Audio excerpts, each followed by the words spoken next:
That was my biggest thing. I was very impatient, and I feel like that led to the opiate use too, is that it kind of numbed and blocked all of that out, and it was a quick fix, and it was getting me what I need right now, when everything else in life, like college, 4 years, what? I don't want to, that's going to take forever. And then it's like, I'd try and then I'd drop out. So it's like I would reach for the stars with certain things, but I never achieved it. This is the Knockin Doorz Down podcast. If you're looking to hear stories of hope, inspiration, and turning your greatest adversities into your advantage, well, you're in the right place. I'm your host, Jason LaChance, and through my addiction recovery and struggles with anxiety and depression, I dug into my passion of speaking with people who have transformed their lives. And my guest is Cheree Ashley. She's the founder of Bright Future Recovery. She's also the author of Balance, Life, Lessons, and Success. And we discuss the importance of making space for yourself, not only if you're in addiction recovery, but in life in general. Also, through our conversation, we talk about mending past traumas and fractured relationships and ways that you yourself can grow in those areas. Also, we raise a question about necessary and unnecessary anxiety. If you'd like to know more about Cheree, click the link in the podcast description. And thank you for checking out Knockin Doorz Down. Please hit that subscribe button, give a thumb up to the video, turn the bell on so you get alerts when new content comes out from Knockin Doorz Down. And please leave a comment on what you thought of this episode. And while you're at it, if you're finding value in Knockin Doorz Down, please share with another person. That's a big cup. I know. Cheree Ashley, thanks for joining me on Knockin Doorz Down. Appreciate you coming here. Yeah, absolutely. The drive from old homeschool Hollister. I love that. I love that. And at the same time, it's like, damn, if you know Hollister, it's like, ooh. Well, like I was telling you, my dad owned a decorative rock yard, like right when you're coming in from San Juan Bautista there off the road. So, okay. Yeah, and went to junior high there, Sacred Heart Middle School. Man, the nuns were fucking tough. I like to start with gratitude, though. Mm-hmm. It helps me kind of understand what people are at. 3 things you're grateful for today. My recovery, my family, and the ability to have another day. Yeah. I have a lot of gratitude. And abundance, I feel. But it's so imperative for like a healthy life in general. Forget just the recovery part, but just a healthy life. 100%. I just feel like if I know what it's like to stare death in the face at one point, that I was in such a bad place that every day I wake up and I just love life so much. I love being able to wake up and go to the gym. People are like, you're crazy to go into the gym at like 5 a.m. But I'm like, yeah, but I get to go to the gym at 5 a.m. Like, that's great. And I'm mentally there. I'm in it. I'm down for it. You know what I mean? It's not like I don't have to like, oh, I got to show up. It's like I'm excited to go do something productive for myself, because I don't know what the day's going to have ahead of me. Like, my days can be chaos and I have no idea. I can have nothing in my calendar and I should have had 20 things on it, by the end of it. Well, don't you think, like, when people say that you're crazy, that I don't know about you, I step into that. Like, you're right, I am. Totally. I compared to what and how people, and it's not a knock on people, but how some people want to conduct themselves. I'm like, I have to be crazy, because if I don't, guess what I do? I turn back to a bottle really fast. Yeah, exactly. And that's, I feel like I function better under stress and chaos. Like, I love that shit. Chaos for me is like, tell me everything that sounds almost impossible, because I want to be able to achieve that. Tell me that I can't be 5 different places in a week, because I'm going to make sure I can make that happen. Yeah. That's the crazy chaos that I really enjoy. Like, I have gratitude for being able to do all of that. Yeah, don't you think that's kind of a butting up against, when you say that, me personally, I don't hear chaos. I hear like a willingness to thrive in adverse situations, because you already have. Right. Like, we're going to get into a little bit here, but we're mostly just going to have a rad conversation, Right.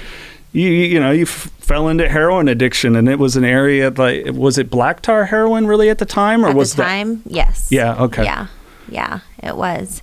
So, You're right. I like the way you look at it and perceive it that way. And also for me, it's balance, just being able to balance everything. Like, I wrote a book about, I don't know, gosh, it's been almost 5 years now, but, just being able to find what's important to you and being able to line it up to where it's not overwhelming, but you feel like you're giving to each area of your life equally. To me, that's important. Like I don't miss anything with my kids because I'm working all the time, and I'm not there for my team at work because I'm out shopping or something. Right. It's like I find balance to where I'm taking care of myself, taking care of my family, taking care of my company, and I feel like I'm putting equal eggs in the baskets. Sure. That's it's tough in general. I'm going to have to pick your brain more on that because I'm kind of struggling there with that, Well, my kids, we were talking before, teenagers right now, and I just feel like I'm like constantly, working. And so I'm still in that process. One of our mutual friends has become my mentor, Mike Diamond. He's really kind of, helping me put those pieces together a little bit better, but and see something beyond just that. Like, right. I think that's a rut a lot of people in recovery, let alone life in general, get stuck in. It's just this day-to-day grind of loop that sometimes, where do you find your joy in your day? Right, exactly. And, I'm sure I'm guilty of it. I'm not perfect by any means of like, oh, well, I'm able to do this and I'm able to do that. I try my best, but I also have to remember that I have a job that consists of the phone a lot.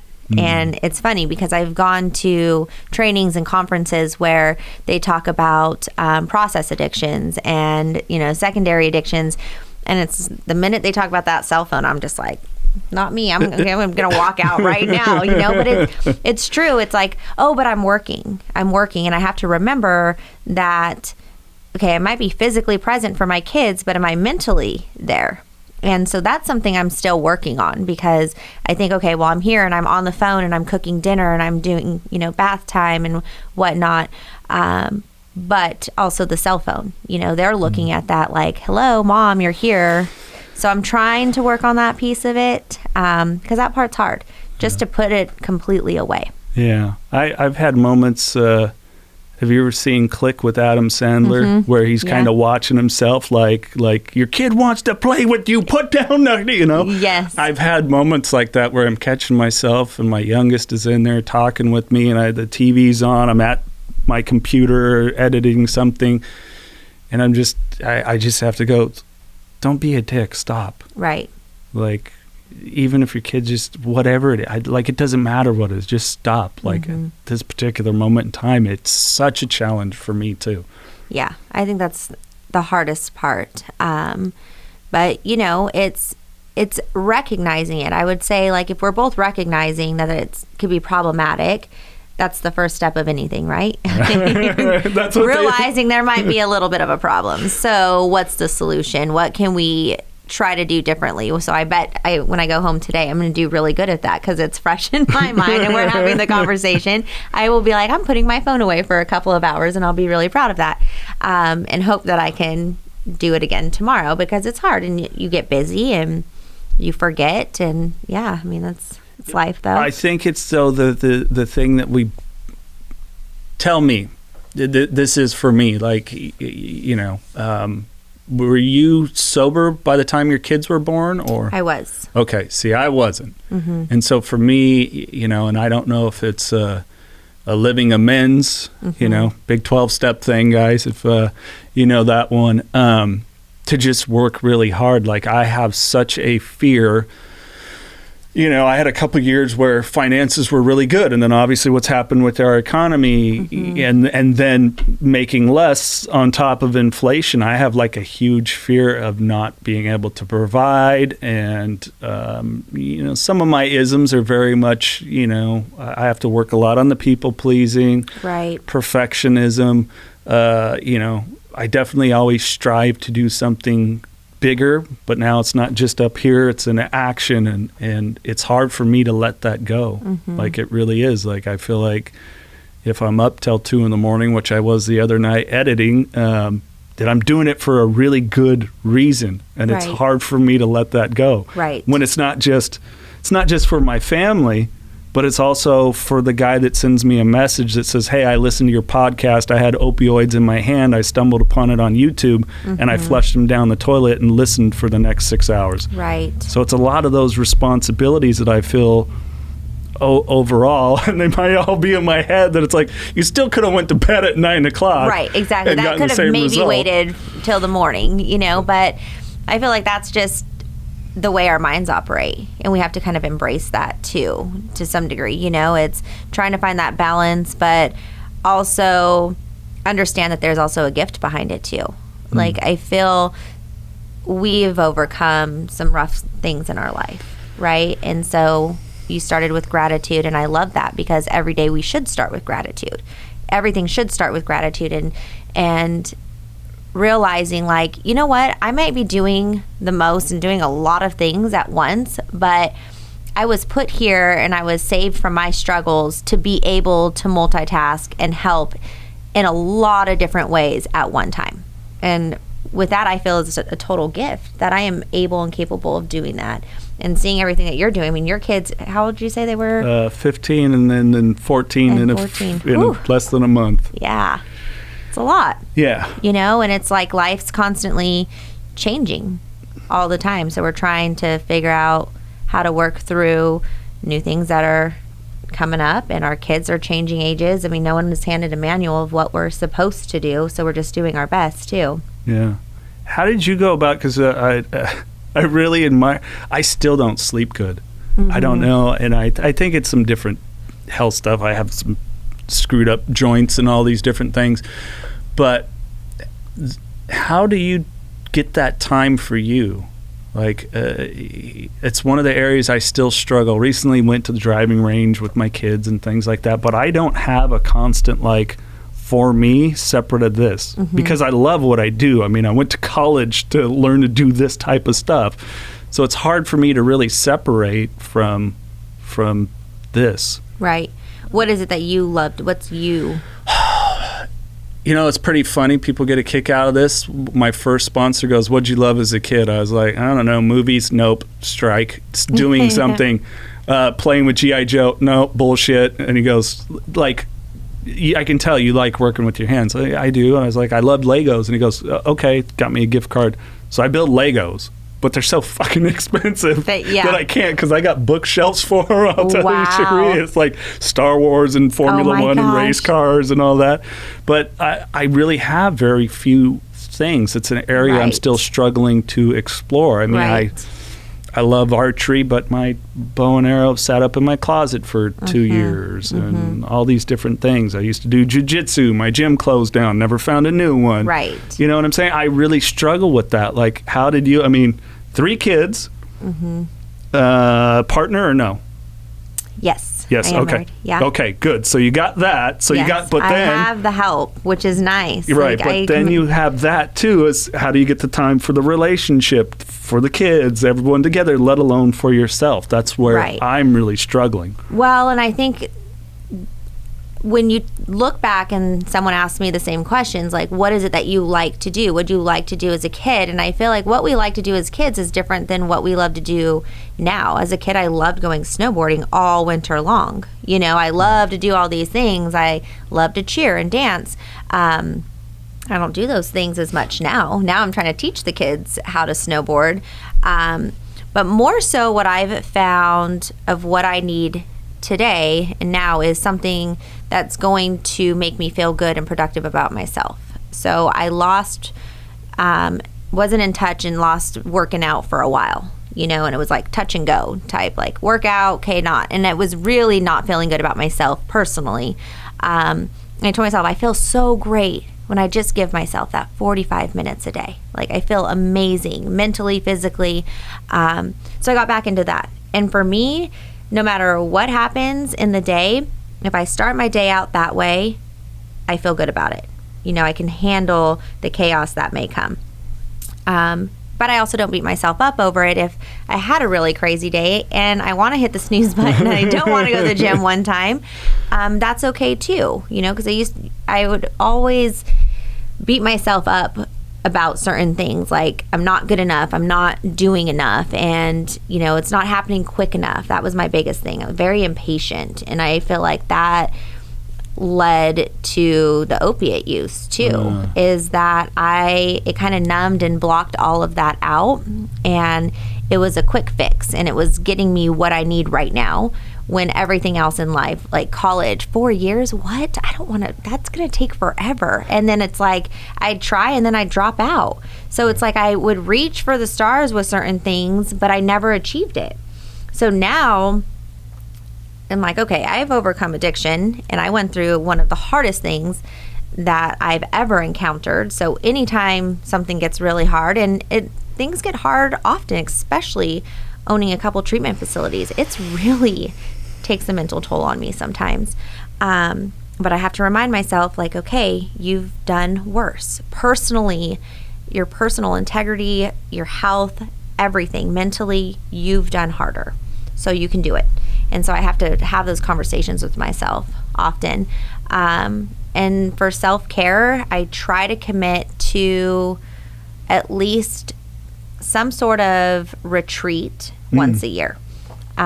So I did On-Site. Have you heard of On-Site? Mm-mm. They have one in California now, but originated in Tennessee, and it's a trauma retreat, and it's amazing. So I might need to embrace that, as I told you my story prior. Absolutely. Yeah, I went, my husband went about maybe 4 months ago, and it's great. I mean, it's good just for balance, just to be able to they have a living centered program, and whether it's work or kids or family or relationship issues or whatever it is that somebody may be going through, it's a really awesome program to just get away for 5 days, turn the cell phone off, turn it in actually, and just recenter yourself. While you're checking Knockin Doorz Down out, don't forget to hit the subscribe button. And if you get a lot out of this podcast, share with a friend. And don't forget the archive of interviews we have. Bam Margera, Brandon Novak, Kat Von D, Charlie Sheen, Edward Furlong, Kelly Osborne. The list goes on and on of amazing guests that have been on the podcast, sharing how they have found purposeful lives. Speaking of purpose, how about a lifestyle brand with purpose? 5150 LTM. That's right. Not only is it a lifestyle brand that can fit whatever it is you're trying to achieve in life, but they give back to the community. And you, the listener of Knockin Doorz Down, get 20% off every time you shop at 5150 LTM. All you have to do is use the code KDD20 at checkout and get 20% off. And how does 5150 give back to the community? Portions of the sales benefit the Carlos Vieira Foundation. Their 3 amazing programs: the Race to End the Stigma, the Race for Autism, and the Race to be Drug-Free. More on the Carlos Vieira Foundation, go to carlosvieirafoundation.org. So you mentioned it's trauma retreat. Did trauma really connect to your addiction? Because I'm hearing a lot of perfectionism. Mm-hmm. I've had some friends who they were the cheerleaders and the dancers, and felt they had to live up to certain standards and such. Right. I grew up and had a really good childhood. I really did. But as I've gotten older, I've realized that I did struggle with some abandonment issues. My dad was absent for a majority of my childhood. I grew up with my younger brother and a single mom, so it was just us 3. And then my dad had another family and had 5 other kids. And we were like estranged from each other. It was really weird. And we knew who each other were, but we didn't communicate at a young age. And there was a lot of curiosity there. And it was a weird feeling as a young girl to be like, okay, I'm their older sister, but I'm not their older sister type deal.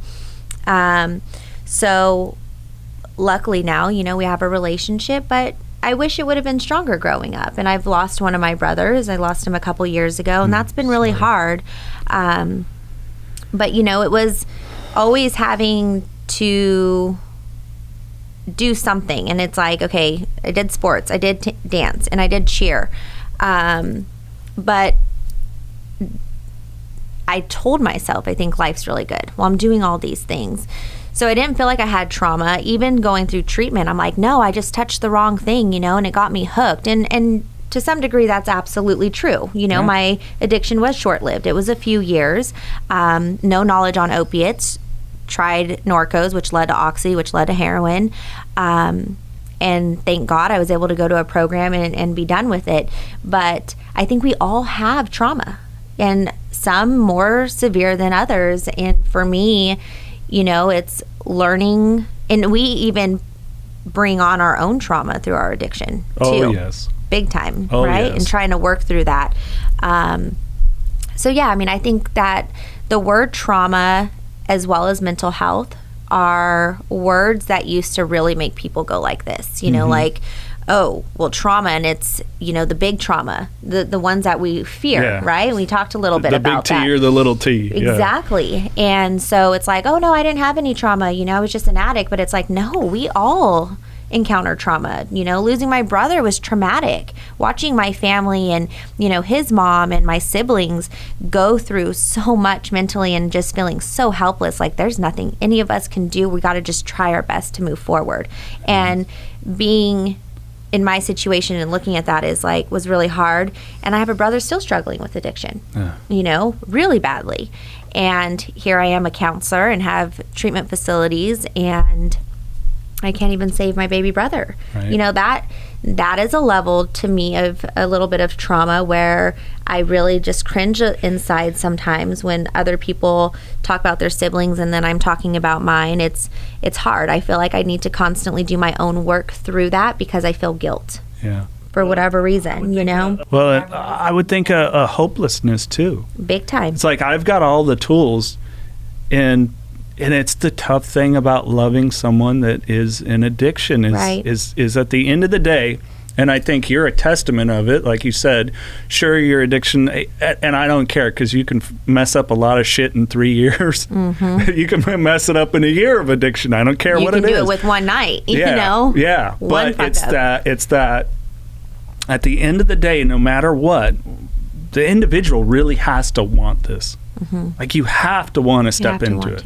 Yeah. And it's a tough thing, especially if you come from various backgrounds where there's been a lot of excuses made from you and codependency and all these different things. And like you said, that is tough though. I mean, part of our identity is connecting to our parents as we grow. And so that's a huge loss. Right. That's tough. Right. I know I felt rejection, and my parents didn't divorce, granted, but I also wasn't the kid that was like, I really want to spend one-on-one time with you. Right. You know what I'm saying? It seemed like that couldn't get done fast enough sometimes.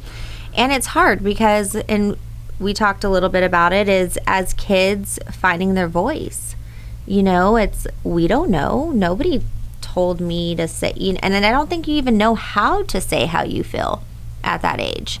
And that's the hard part. It's like you're feeling a certain way, but you don't know how to express that or talk about it. And I feel that it's really important that us, that have gone through it or working in this field and professionals educate our youth more and let them know ways that they can communicate that with somebody that they feel comfortable with to be able to work through it. I mean, gosh, I even feel like school should be offering some sort of meditation and like breathing exercises.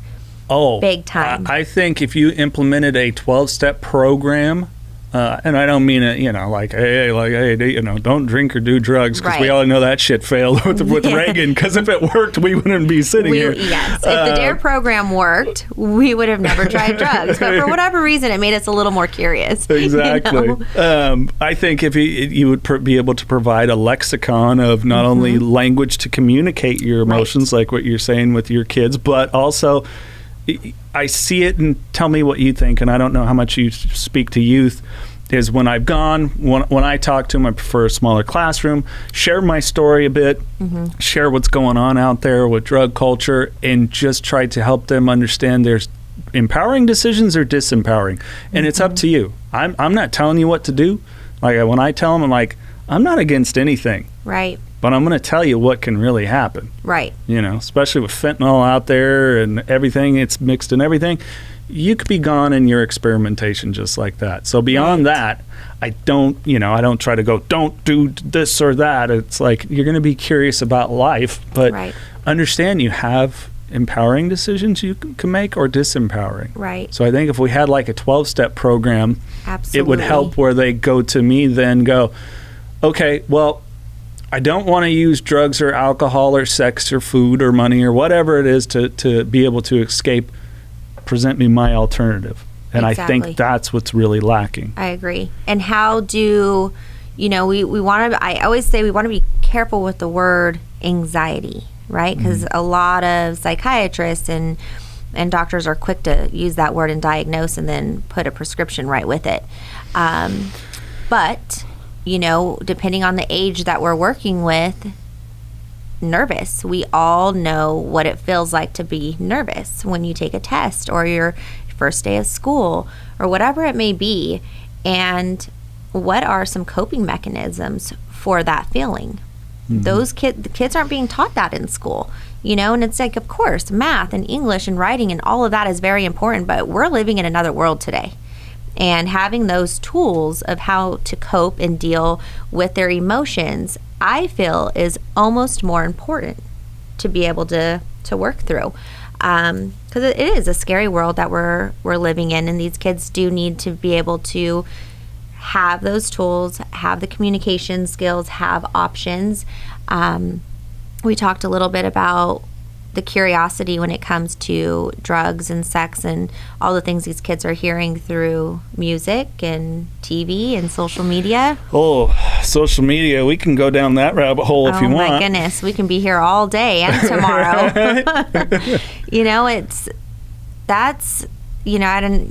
Your kids are teenagers, so I'm sure they're going through it too. Yeah. Right now, it's comparing themselves to other people and what they don't have, what someone else may have, and it's out reality. Yeah.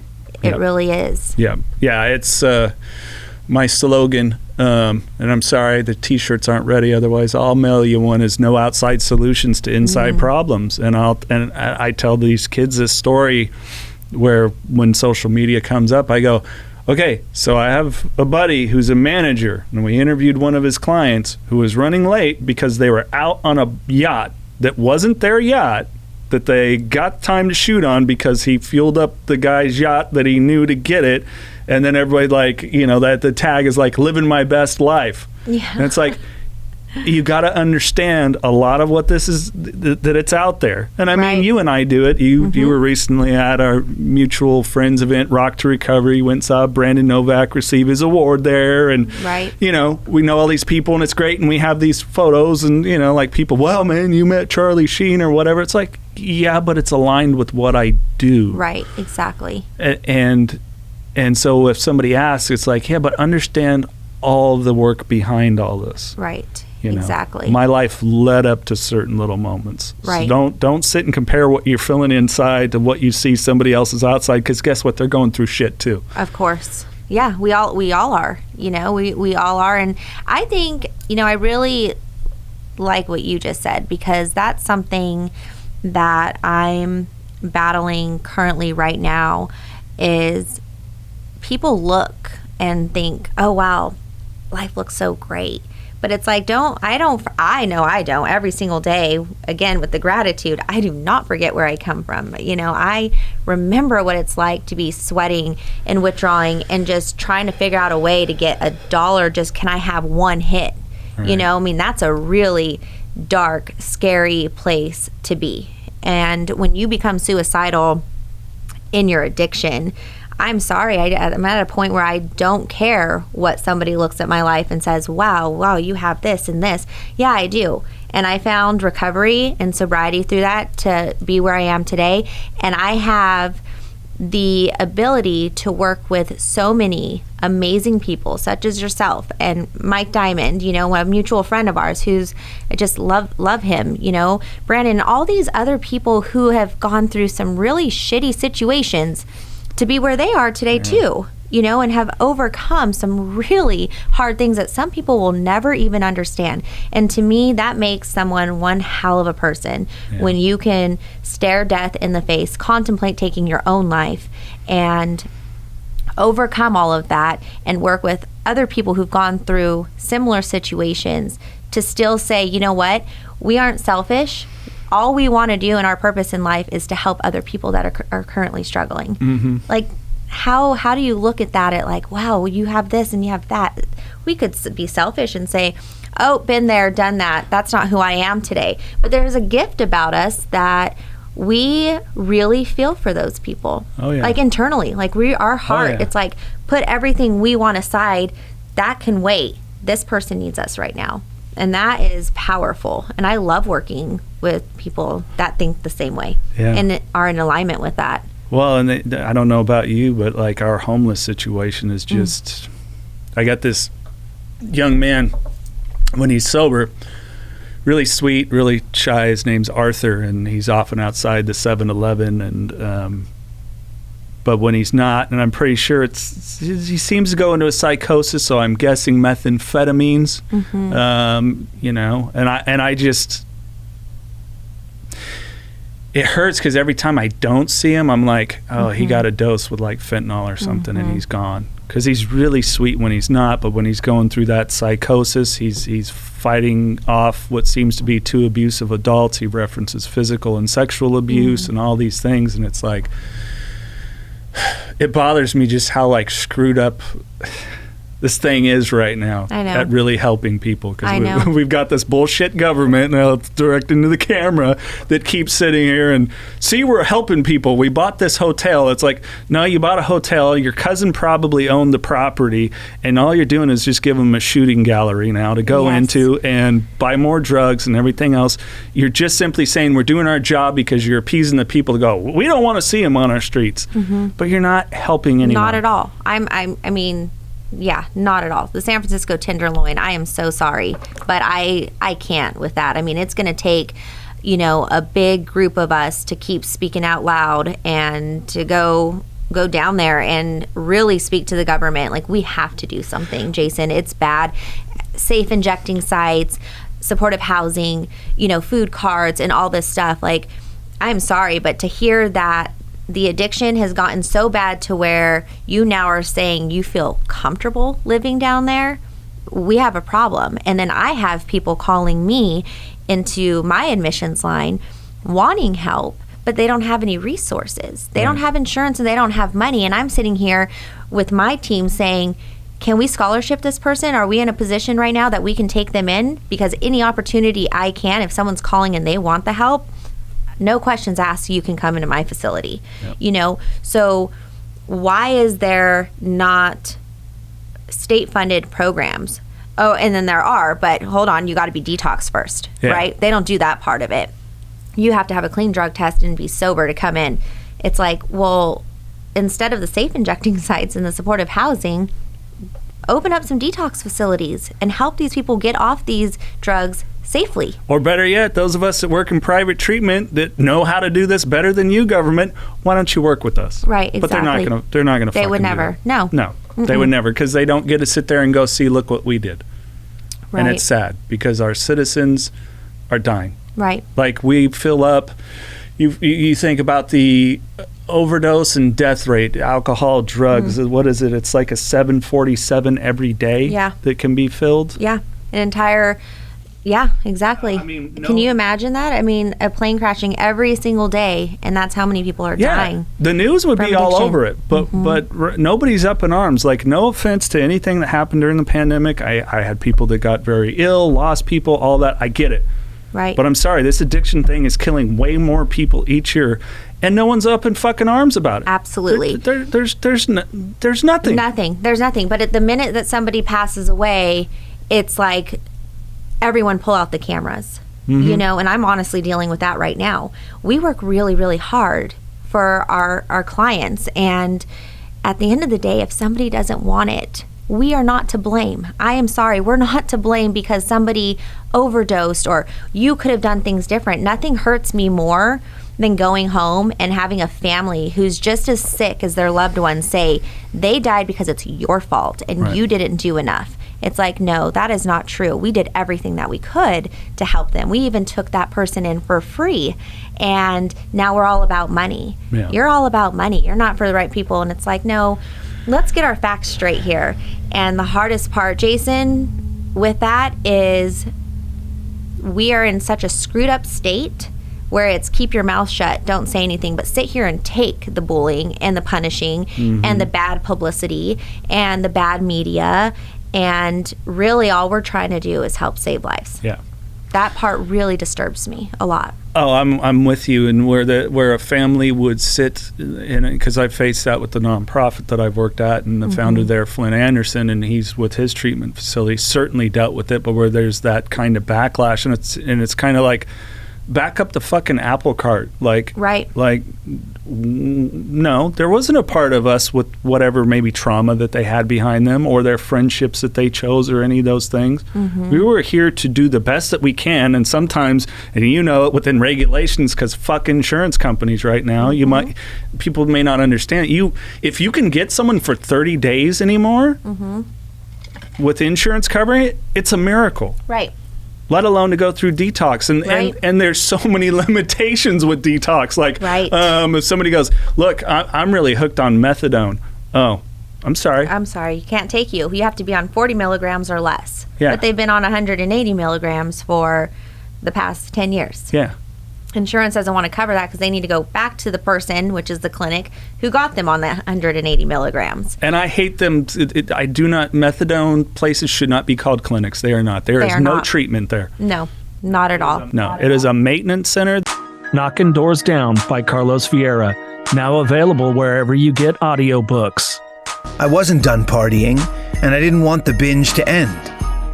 I think I knew that when I finally got home, I'd have to face what I had done, and I wasn't ready to do that.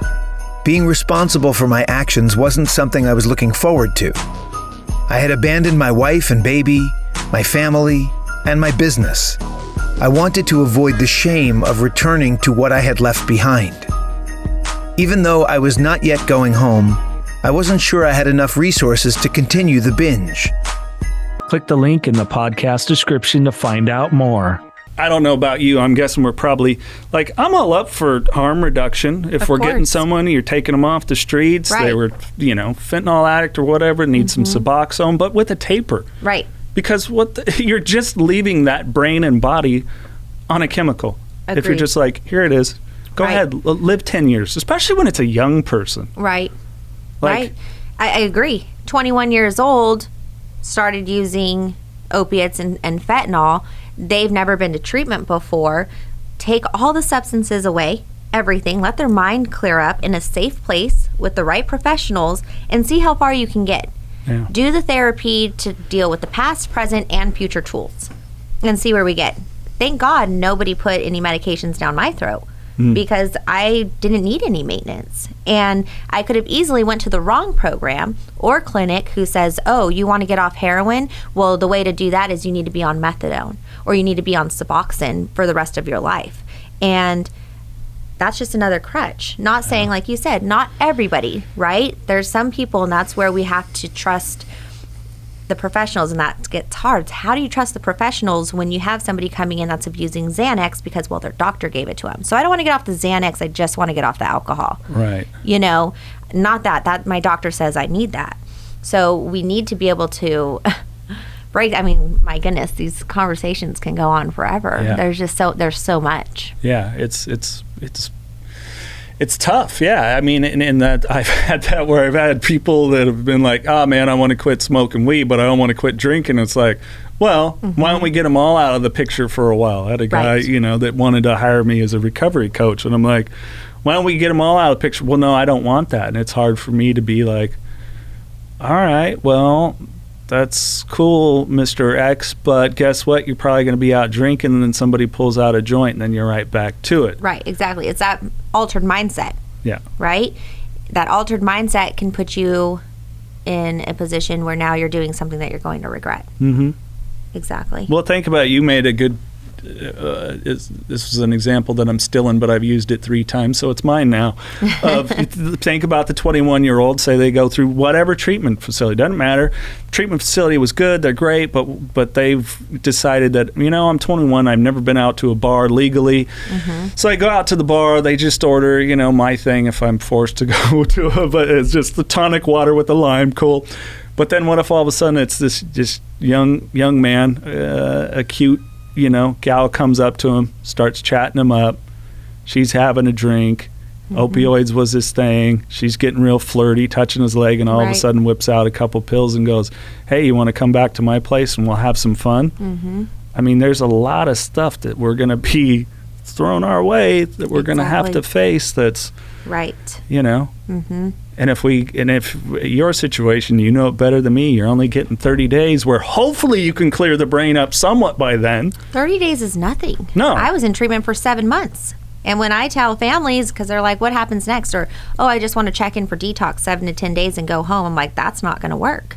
Not to be discouraging, but let's be real here. 7 to 10 days is not enough time under your belt at all. Not even 30 days. Not even 60 days. 1 year commitment to your recovery with a combination of detox, residential, intensive outpatient, sober living, sober coaching, case management, all the things. By 5 months, my mind was barely getting clear. I mean, every day I was thinking about using. I was pushing through because I was in a safe environment, but every single day that thought would come. And I would say around 5 months, finally it would come, but it wouldn't stick. It would come and then it would go. And as time goes on, the thought just passes, then you don't even think about it anymore. But that takes a long time. So we're doing a disservice to our clients by only providing the 30 days. We have to make sure we're setting them up for long term, but we don't have insurance on our side providing that. Or you have the constant relapser who clearly needs the most treatment, because the second they leave that safe zone of residential, they've already relapsed. So now they've been to 10 programs within that year, and now insurance is saying we're not even going to authorize 4 days because they've already been to treatment too many times. No, this person needs treatment more. Yeah. So we have to, how do we change that though, Yeah. I mean, when the I hate getting political, but people just understand when, we continue to sit and think we're the constituents for the elected officials, and we're not. It's these businesses. And so when these policies can be, the one that never made sense to me is, okay, like you said, we're going to authorize this person 10 different times for treatment. Why don't you just authorize them once? Let's keep them there at least 6 months. Exactly. Agreed. Because as you know, better than me, but I know aftercare is everything. It is. It's one thing to get clean and start to get the drug out of your system, but I mean, some people, I've talked to people, they're like, yeah, my brain, I didn't really get restored for maybe 4 years to where I felt really with it. Right. It's like at any point you can be vulnerable. Yeah, I 100% agree. And it's the accountability piece too. Like somebody needs to hold them accountable. I needed accountability. What I offer to my clients now, especially my alcoholics who just, have been through treatment a few times, is SoberLink. I don't know if you've heard of it. I have heard of SoberLink. Yeah, I love SoberLink. I've been using it for years with my clients. But, I'm like, if you go through treatment and you're committed to your recovery, I will monitor that device with you for free. No charge. I'll put it on my account. I'll pay for it. You only have to do, the only thing you need to do is take that test 3 times a day for the next year. And it works great. And it's like you almost instantly, it's like insurance should be saying you have to do this or you have to do drug testing, because I already know when someone's going to relapse the second I offer that and they say, no, but I'll call you if I feel that I need it. And I'm like, don't want to be discouraged. I mean, congratulations, you just completed your 30-day program, but I'm worried. Well, I think it's a lot of delusion, and especially families tend to have it, it's like, here's, you went through treatment, you are cured, like it's, no, this is a disease. It can work like cancer and come right back and pretty quick. And like cancer, families are so supportive. What do we need to do? Yeah. What do we need to do? Or somebody's, diabetic and, okay, you have a few months to live. If you don't start exercising and cut out the sugar, families, oh my gosh, what do we need to do? Okay, get out all the sugar. I'll start walking with you. But yet, addicts aren't getting the same support from their families. It's like, well, I don't need to do that. They're the ones with the problem. Oh, yeah. And it's your job to fix it. And if you don't fix it, it's not my problem. Yeah, you're right. I didn't think about it in that regard, because it's the one thing that I'll see constantly where, like you're saying, Uncle George, he's got diabetes. Okay, so we're, no sugar-free stuff only at this Thanksgiving. Right. But you take the addict and, we're all going to have wine and beer. But you are not allowed to. Yeah. And that's what I tell families. Well, are you supportive of that? Can you not drink around them during the holidays? Can you go to dinner and not order a drink and expect them? They just got out of rehab 2 months ago. I'm not the one with the problem. Right. But yet, then you expect them, when they do have the problem, to sit there and go through those feelings of, I really feel like relapsing right now, because they don't have the family support. Yeah, but when they relapse and die, and the picture that you had sitting above the mantle in the fireplace never ages anymore come holidays, it's going to become your fucking family problem real quick. Exactly. But they don't want to accept that. Then that's when they got to turn it on somebody else, Yeah. So it's hard. Well, I think it's a situation. We don't like certain things to reflect back at us. Right. I know it's tough for me. I played the victim. I wanted to blame, Well, right. You drove me to drink or get angry or whatever, and it was a complete lack of personal responsibility. Yeah, that's the very first thing. We have to take responsibility for our own actions. Yeah. It's tough. Oh, man. How can we solve the world problems today? I'm just baffled. I'm stuck in some of these thoughts. Trying not to get angry, because I'm angry about it. Yeah, same. I am angry about it. I am angry that this is the world that we live in. I mean, we've been in such a weird, people wonder, why are these kids so confused? I mean, look what the last 3-4 years of their life have been. Right. And we get inundated with so much BS and such a fear-driven society. Think about it. We live in California. Were you going to get hit by the hurricane? Oh, my God. Because I got my mom texting me, please be safe. What are you talking about? Well, the hurricane is going up through L.A. and everything. I'm like, yeah, there's a little bit of clouds here. And she's like, one of our good family friends is like, yeah, it's sprinkled a little bit in Anaheim, but nothing. But it was this big batten down the hatches. Yes. I mean, L.A., they called a state of emergency. It's like, what the? Yeah, we became so fear-driven. Yes. Agreed. I don't know. It's like, how do we get out of that? I know. I mean, I think just putting the message out there and having resources too, and starting with our youth and the kids. And I mean, that's, I think, the biggest thing too is. Do you think that, your kid's younger than mine, but that a lot of them are struggling with who to believe? That there's been so much, we had disinformation and every other fucking thing out there over these past couple of years within the political realm, and everything was politicized, that it's kind of, I think, disorientated people. Right. Yeah, I do. And again, we don't have the right answer, unfortunately. No. But all we can do, I just try to tell my kids, especially my 9-year-old, if you have questions, ask me. I may not have the perfect or right answer, but I will always give you an answer that I know I truly care about you and what you're feeling.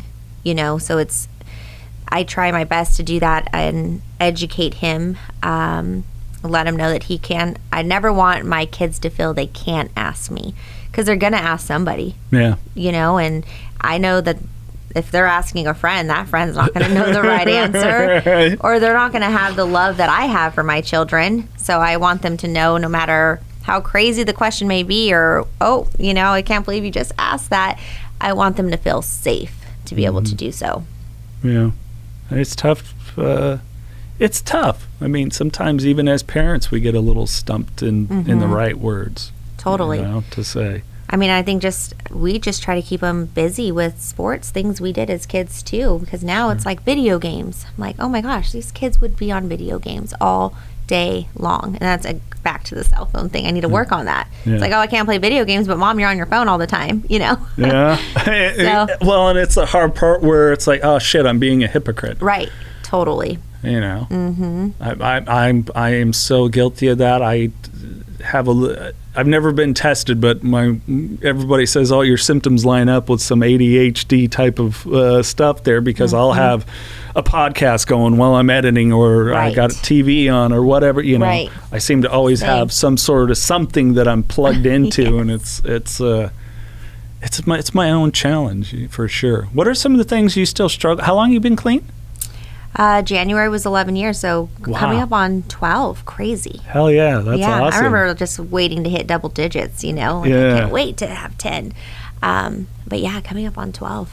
What are some of the isms that you think, other than obviously the disconnecting from technology? Are you past the point where, I know for me, I know my brain will revert pretty quickly. Like I was golfing with the kids the other day, and we're walking past, and I realized the golf course that we were at, while people are sitting out, you go right by the outdoor bar and everything else, and my brain went to, oh yeah, I've sat there and drank many a times, and then it was like, I have never been to this golf course before without drinking.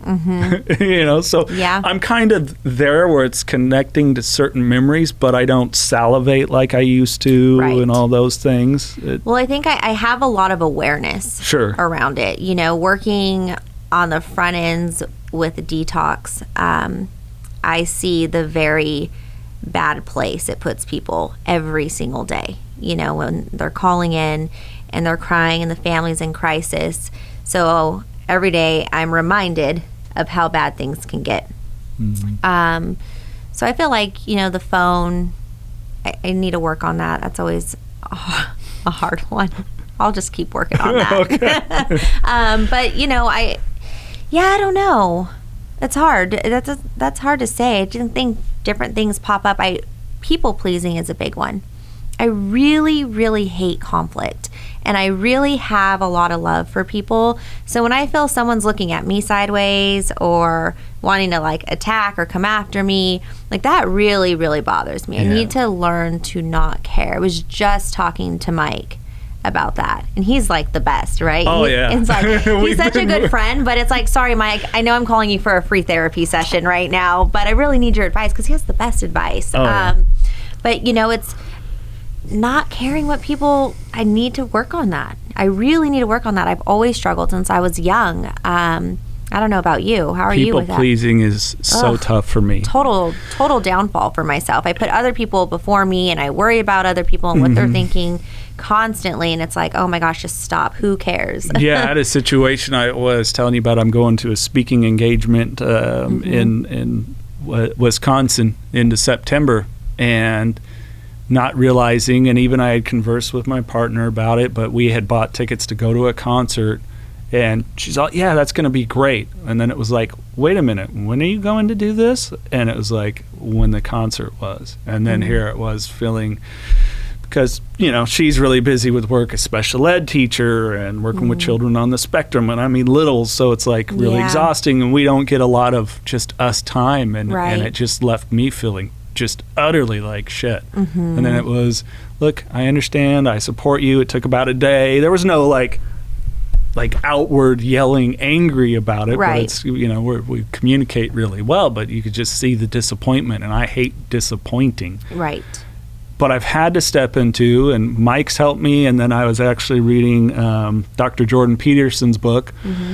I think it's 12 Rules for Life, 12 Steps, 12 Rules for Life. And in one of them where he's talking about conflict, and he says he hates conflict as well, but he hates that feeling of not having resolution even more. I agree. And I've had to embrace that, because I've realized, wow, for me, some of my trigger areas are totally in that. When I get in that space of resentment or anger, frustration, you know, part of my people pleasing is being the problem solver. Like, I'll just fix it. And I still have people that go like, hey, you just need to fix this. And it's like, whoa, back the back it up. This isn't just a me scenario. Right. So I struggle big time still with that.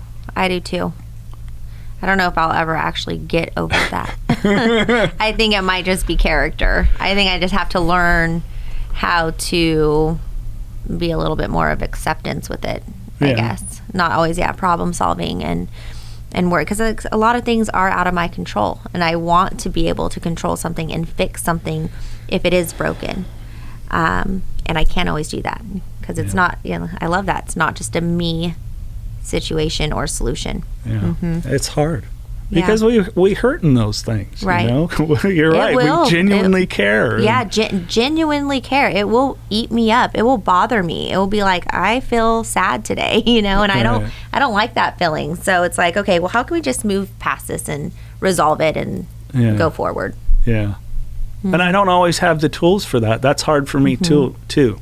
We can call Mike. We can call Mike Diamond. You want to dial him up? I could probably get him on Zoom right now and we could talk. We need some advice here. My goodness. How do we just not care and not be such a people pleaser? I know. And part of me wonders if I can ever embrace. I wish he was on here because it was funny because he even brought that up. Like, hey, I'll FaceTime in with you guys. But he was talking about a scenario where it was something with his little boy. And there's kind of a bullying scenario and where he just went in and handled the scenario.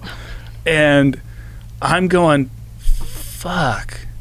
Like, I mean, I'll talk with people, but like I'm afraid of my anger. Because when I get angry, like I'm angry and I shake and I can be ugly and mean, like yelling, just, But it's at the same time, like, is it in me, to be a lion? And just kind of know when to growl here a little bit, but be able to do it in a calm, collected manner. And that inability to do that has what keeps me from it sometimes. Yeah. I don't disagree with that. Yeah, I feel like that's been a big work in progress for me as well. And I also think with age, I'm getting better. I started working in my field at a very young age, and because I'm a people pleaser, if somebody started attacking, I instantly wanted to defend myself. And then now I was the one where I'm like, oh, I shouldn't have said that, or I shouldn't have raised my voice, and I shouldn't have, and we're human, we make mistakes. And who I was 10 years ago at 24 years old when I started my company is not who I am 10 years of experience now today. So it's hard. I'm with you on that one too, and just really having to, sometimes it's better maybe not to say anything, that you can gather your thoughts and realize, maybe it is best just to let things go and not put my input on things sometimes. I've had some tough scenarios where it's people just, really attacking content or character, and that's thing like where you're like, you don't know me, and I've wanted to lash back like, oh, you want to say these things? Let me tell you a little bit about your life and how you're masking all your bullshit that I know. So you're just coming at me so that you can be self-righteous. And that's tough for me to let go of. That's the one where I want to go, oh, yeah, let's write out all this scenario here, people that are attacking me. You want to be so judgmental. Look, I'm going to judge you right back. And I really have to be like, okay, higher power, is this really what you want me to do? And third step, let go, let God, Oh my gosh, I have that in my office because I'm like, I have to really sometimes just, it's out of my hands, not in my control. And that's hard too for me with patience. I don't have a lot of patience. If I want something, I want it now. And so having to work towards thing and be patient, like that's, I think I struggle with that also. Has parenthood helped with that? It has. Yeah, I feel like it has, in a sense that I really tell myself to be patient with the kids when they're kind of jumping around. My husband, he's more like the calm one, not too much. Like me, I'm like, give me all the kids. Like I'll have 15 kids at my house and they're just swimming. And I'm like, okay, ordering pizza, like it's a lot. Where he's like, can we just not? Can we just not today?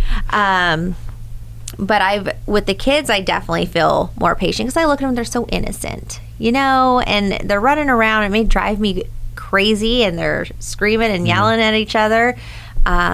but with that, I have more patience because I'm dealing with adults where I want to lose my patience more, where I'm like, okay, they're kids.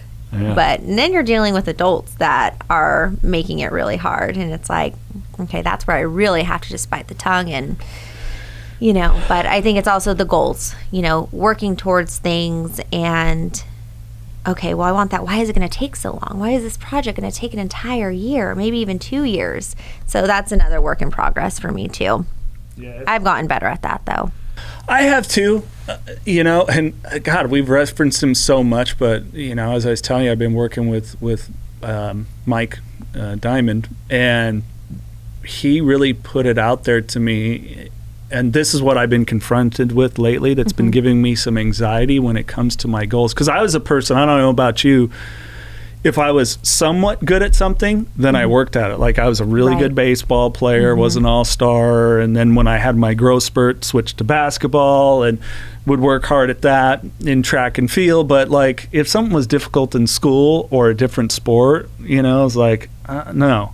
So I was really good at having a lofty idea, but quitting before I ever got going just to go ahead and shut it down.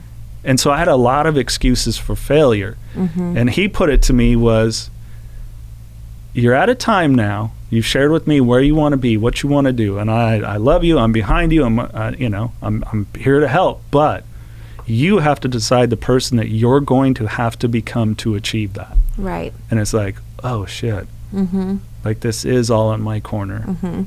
And I do have these things that I do have to change, and I try with my, and I know you work with people one-on-one too, but when I do, to be very transparent, like, hey, this is a great direction to go. Understand I too am struggling with it.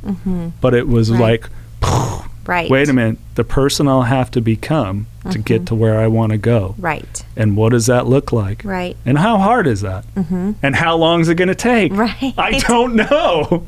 Because I suffer from, I know you were texting me, you get some anxiety about being like, I suffer from anxiety. I'm like, okay, this is a friend of a friend that's coming in and I want to have an awesome conversation. I had like these anxieties about it. It's like, I don't get to decide. Yeah, no, we just have to work through and do our best, like I left early. God forbid there was traffic and I would have been late. I would have been freaking out. Like, I am so sorry. I would have came in. I would have been like flustered, Yeah. But luckily I got here early and felt very calm. So that's good. I'm glad. Well, hopefully I can't be late. And then I get anxiety because I worry if my anxiety, because people that tend to be in recovery are very empathetic.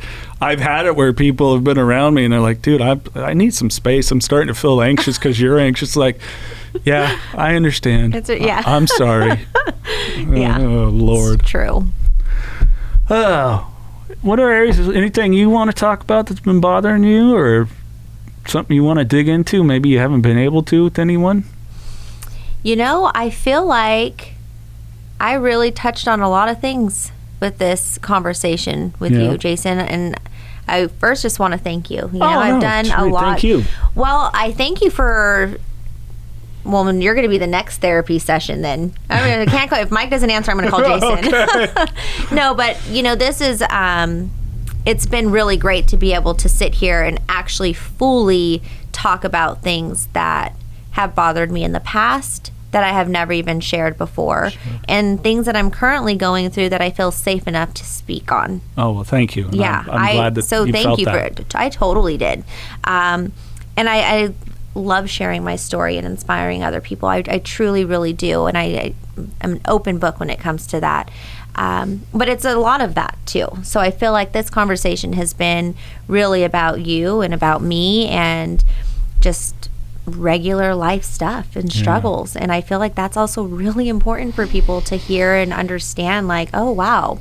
So I love that. I love that. I think people are going to watch this and I feel they're going to feel it a bit. And I really love that we're doing that for ourselves too. Yes, likewise. This is a great way to start a Monday. Yeah, likewise. and I think it's just so important to help people understand, in recovery we'll talk a lot about the isms and that sober people may not know what that is, but it's those things lay underneath. I mean, I have a brain that still will go, I'm so frustrated with life all the way around. Oh, the cute girl that I bought coffee from today smiled at me. I'll just go back there, and then my life all of a sudden, these stupid things. Or, my buddy hit me up that doesn't know I'm sober. He said, come on over and have a beer, and I will, and no one will know, and it's like, Right. whoa, stupid head. Right. Shut down. Yes. Yep. And I just think we all have these things. We do. And what if we had this conversation 7 years ago? I'm sure at that time what was stressing me out would have been, in the hot seat in my mind, Right. would have been like, my business is going to fail. It's going to fail. It's going to fail. It's going to fail. Like 7 years ago, that's where my mind was all the time, because now I have responsibilities. Now the company is not only providing for my family, it's providing for my employees' family. And oh no, it's slow right now. What am I going to do? We're going to fail. Oh my goodness. So, with experience and time, I roll with the slow times and realize it's part of the process with business. In any sort of business, I'm going to be okay. I'm still here. We're all doing all right. So it's, and I'm sure in 5 years, there'll be something else that's different and bothering. So these conversations I feel are important. I encourage people to find somebody that they can speak with, or listen to podcasts that you can relate to, because it helps. Yeah. And I love that this is a thing now, because I feel we're able to reach more people than before through these platforms. And I also love this for us too, who work in this field, who are able to communicate with other people that are like-minded and going through the same journey, and being able to be so vulnerable and open about personal things. And I thank my recovery for that, and the tools that I've gained through my struggles to be able to sit here in this situation and openly share about personal things that I'm going through. I love that. Yeah. It's rewarding at the end of the day, and I value that. If you're going to judge me, like, go ahead. It's all out there. Like, Right. I've told people that, like, yeah, that's not even true. If you want to know the truth, go listen to this. Trust me, I'll tell you the truth. The freaking truth. Right. Well, we're going to do some random questions. I'm going to leave you with the final thoughts. But if people want to find out more about Bright Future Recovery, the work you're doing, maybe even just connect with you, what's the best ways? So if they want to get in connection with us for the facility, www.bfrdetox.com. Anybody can text me, call me anytime. My phone is always on for somebody who has any questions or may be struggling. And my number is 831-245-7736. And social media, you can find me Cheree Ashley. All right. We'll put all that in the description, too. I know that's hard for people writing it down. Hold on. Can I pause that really quick? Yeah. All right. Random questions brought to you by the Knockin Doorz Down audiobook. Yes, we got the audiobook out. Carlos went, I want this audiobook out. So that link is in the podcast description as well. People can check that out. It was read by, God, I'm trying to remember the actor. But it's really good. He did such a good job. I'm like, man, I wish I had that good of a voice to do that.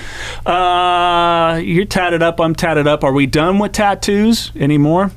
Oh, yeah. Oh, you're going more? Of course. Oh, yeah? Yeah. I think I'll slow down the pace. Okay. I know I'm behind, but it's like I was telling you, like, things got tough financially. I can't just, Right. Yeah. I Kids feel to clothe. that, I definitely want more, but I can't get myself to do that, because I know once I make that first appointment, then I'm booking them every single week, and then it's like, slow down. Right. Favorite tattoo?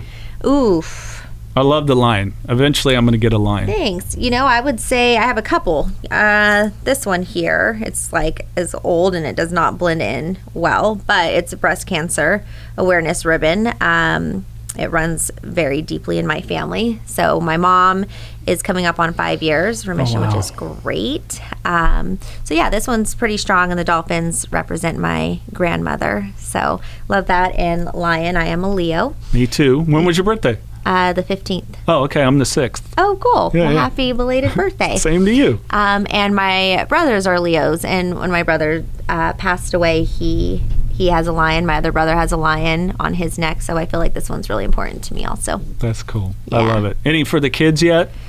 On my back, I do. I have their names going down the spine. Yeah. Yeah. Okay. Yeah. My youngest asked, like, "Where's the tattoo for me?" I'm like, "Well, I wanted to get your portraits, and then you guys, just kept getting older and cuter, and I just, I love your faces. I don't know, I could have a whole side from baby to right to up to 18. I think after that maybe it gets a little creepy or something. Right. I don't know. I understand. Like, I'll wait till you guys turn 40, and then I'll get your picture on me. Yeah, I understand if it's like your grandma or someone you're close to, but yeah. Last book that you read on purpose, and what did you get from it? Last book that I read on purpose, what did I get from it? You know what, Mike again, his book, A Dose of Positivity. It's great. I love it. Me and my attention span, it's funny because I love to write, but I don't love to read. So I like to write and I like to listen, but reading I'll start drifting off. So I love anything that's quick, one page, get what you need out of it. Mm-hmm. That quick dose is like perfect for me. Mm-hmm. And then my friend Erica Spiegelman, I don't know if you're familiar with her, but she wrote the book Rewired, and she just did 101 affirmations too, and I love that. So I love any book that's going to have something just to quickly get for the day versus having to read like a whole chapter. I've tried a million times, like on the airplane. It's just not for me. Yeah. I commute a lot, so audiobooks are, yes. Yeah. So I'm with you on that. What about you? Last one, I did Jordan Peterson's book, like I was talking about earlier, and then I am actually in the middle of Be Water, Shannon Lee's book, Bruce Lee's daughter, and I'm loving it and I'm hoping to talk to her. I reached out to her people, so hopefully it'll be like, yeah, she wants to do it. Because it's really beautiful because she's transparent in it. Like, she goes into talking about certain things in relationships, and it's not just, and this is how I was successful. She's like, no, I was so needy in this one, and here's why, and and she'll connect it to childhood things and her sense of abandonment from losing her father. She was like 4, and so for me, I love that kind of stuff that just reminds you, yeah, we're all human. Right. It's what I loved about Mike's book too. Is like, I'm only human. Right. I think the brilliance of A Dose of Positivity was, here's what works for me, but you're going to have to explore what works for you. Exactly. So go ahead and experiment and try. And I think that's some of the excitement too, to maybe share with people in recovery is, guess what? You get a whole new form of experimentation. Totally. Like, it's really exciting. You want to try fishing? Go fishing. Right. You hated it? Guess what? Okay. You don't have to do it again. Exactly. Yeah. And I love that. And I'm big when it comes to recovery of finding what works for you, and I didn't get sober through the 12 steps. Love the 12 steps, but that's just wasn't the journey that I went through to get sober. And what I love through our treatment program is we offer different modalities. And I think that's so important because there's no such thing as a cookie cutter program. No. Somebody might need a small 6-bed setting. Some might need to be in a 50-bed facility, and that's what I love about connecting and working with so many different programs out there is maybe it's not a good fit for this client, but oh my gosh, this would be great for this client. And I love that. So I'm huge on it. It's figure out what works for you. What is it that you enjoy, you're connecting with, that's making sense to yourself? Because it's really hard to learn something if you're not interested in it, and it's not grasping and you're not taking to it. But if it's something where it's like, wow, I like that and I'm curious about it, then that's going to work. Yeah. And I know so many people, I've had it with 12-step people that like, oh, this is the, it's like the Mandalorian, this is the way, this is the way. And yeah, and they do work for me because it really helped me. Like, I always believed in a higher power. I just didn't believe there was one that loved me or had a purpose for me. And I know that was connected to trauma stuff. Yes. I'm sorry, my experience with Catholic school was traumatic. It sucked between the bullying of the rich kids because I was not, the growth spurt, the awkward hair phase, the outgrowing my clothes like every 2 minutes. So it made it hard for me to connect with what that higher power is. Right.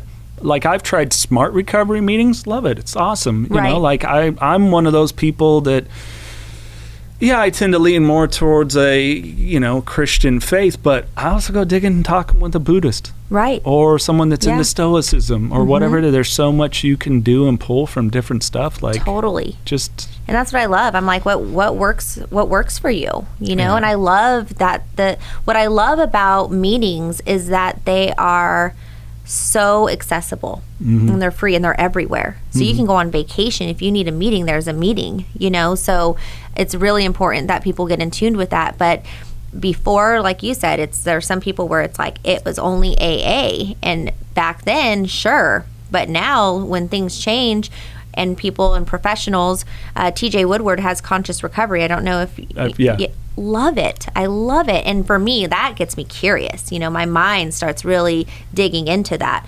But now we're able to offer different stuff for our clients and say, where are you feeling most comfortable for your future and your recovery? So yeah, I really love that. Yeah.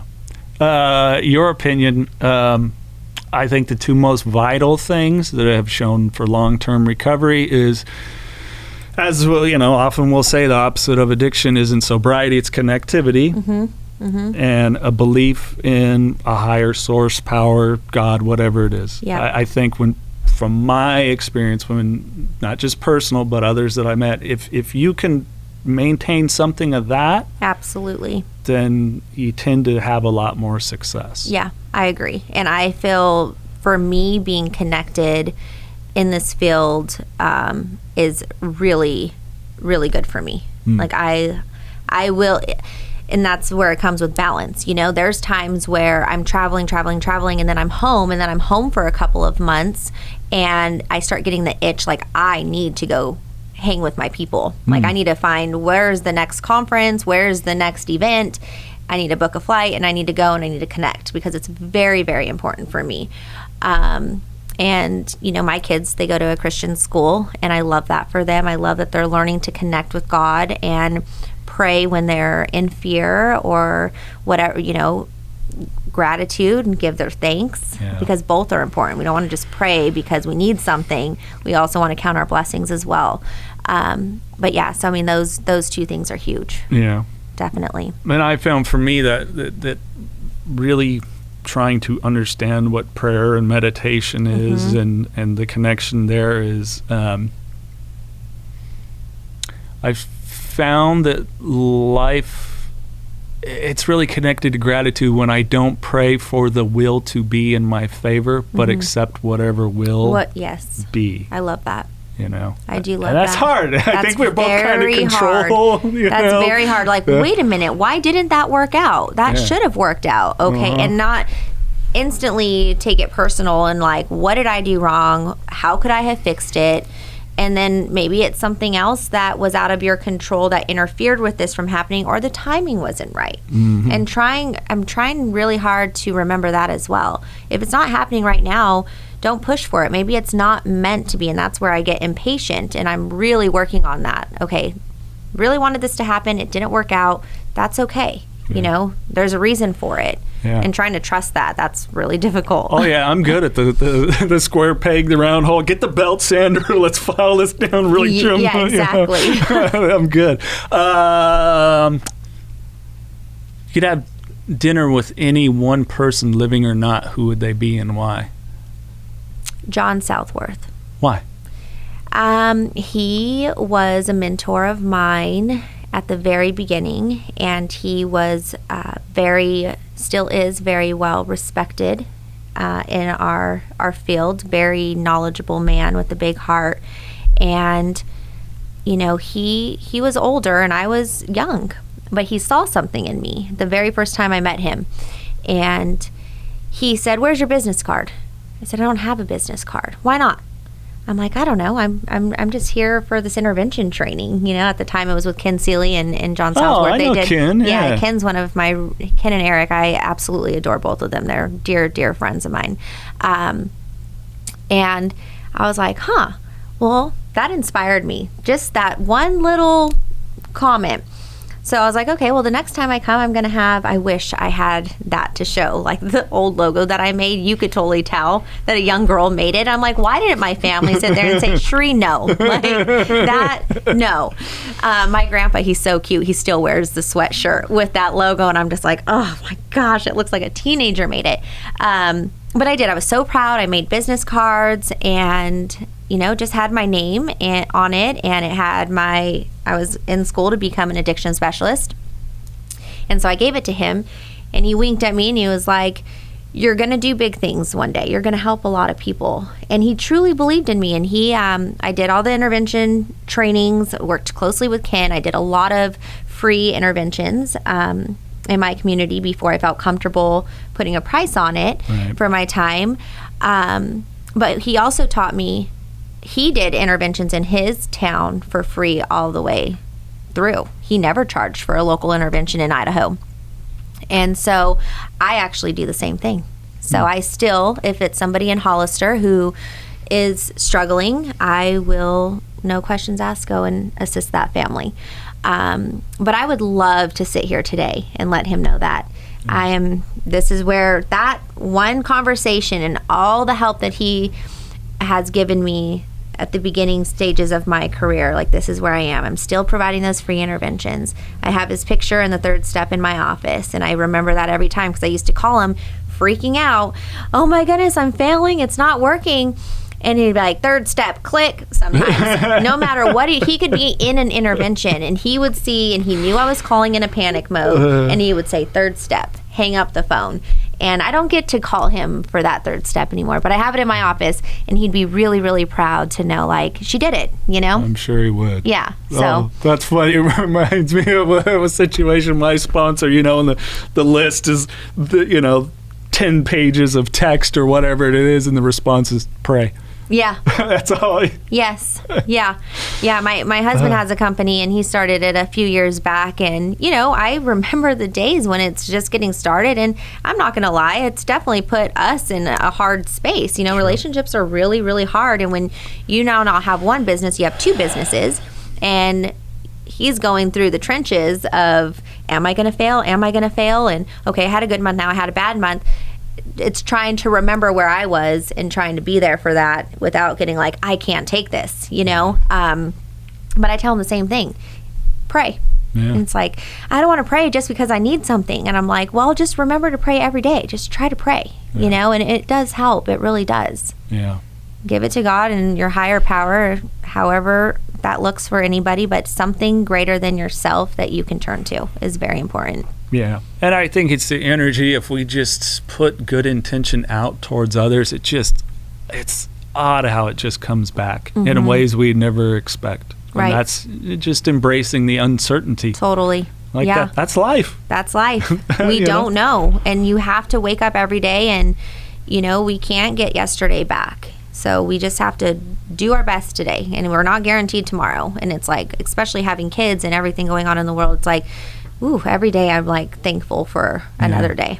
Yeah, I'm with you. All right, last random question. This is the longest random questions because it's such a good conversation. Stranded on a deserted island, you can have one movie and one music artist's greatest hits. What are they? Oh my goodness.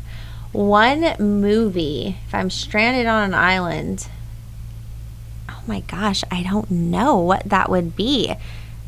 And I don't know if it's because I just watched it the other day for the 20th time, but I love How to Lose a Guy in 10 Days. And that's the only one that's coming to mind right now. And that would be probably the worst movie to watch if you were stranded on an island. Does your husband ever go, why do you love this movie so much, Cheree?